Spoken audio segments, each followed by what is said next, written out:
কাল থেকে শুরু হচ্ছে অমর একুশে বইমেলা। উদ্বোধন করবেন প্রধানমন্ত্রী তারেক রহমান।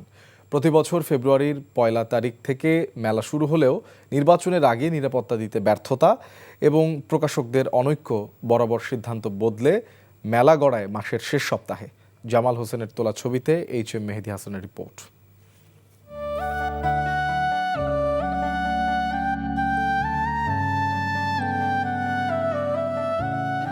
বায়ান্নর চেতনাকে বুকে ধারণ করে প্রতি বছর অনুষ্ঠিত হয় অমর একুশে বইমেলা।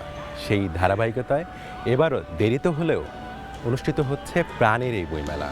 আর তাই তো বাংলা একাডেমির প্রাঙ্গণ জুড়ে চলছে শেষ সময়ের থামাহীন কর্মযজ্ঞ।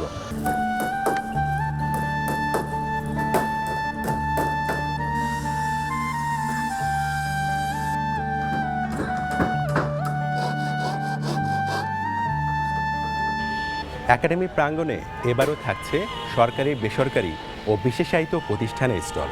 আর এই যে নজরুল মঞ্চ, একসময় এখানে মোড়ক উন্মোচন হলেও সেই আনুষ্ঠানিকতা এখন হয় মেলার সম্প্রসারিত অংশ সোহরাওয়ার্দী উদ্যান প্রাঙ্গণে। একাডেমির ভেতরে এই বিশাল মঞ্চে পুরো মেলা জুড়ে থাকবে ভাষা ও সংস্কৃতির ওপর সেমিনার, আর সাংস্কৃতিক পরিবেশনা তো থাকছেই। তবে বাংলা একাডেমির মহাপরিচালক জানান, রোজার কারণে কমবে মেলার এই বিশেষ পর্বের ব্যাপ্তি। আয়োজনের দিক থেকে কোনো কমতি নেই, তবে কোনো কোনো ব্যাপারে আমাদেরকে একটু সংক্ষিপ্ত করে আনতে হয়েছে। সেমিনার এবং সাংস্কৃতিক অনুষ্ঠান এটা আমাদেরকে বিকালেই শেষ করতে হচ্ছে বলে এটা সময়টা একটু কমে যাবে। ঐতিহাসিক সোহরাওয়ার্দী উদ্যান মেলার সম্প্রসারিত এই অংশে প্রতি বছরের মতো এবারেও ঠাঁই করে নিয়েছে সব সৃজনশীল প্রকাশকদের স্টল।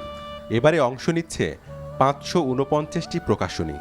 তবে প্রকাশক সমিতির অনুরোধে বাংলা একাডেমির কল্যাণে এবছর গুনতে হচ্ছে না কোনো স্টল ভাড়া, আর প্রকাশকদের একাংশের দাবিতে থাকছে না কোনো প্যাভিলিয়নও।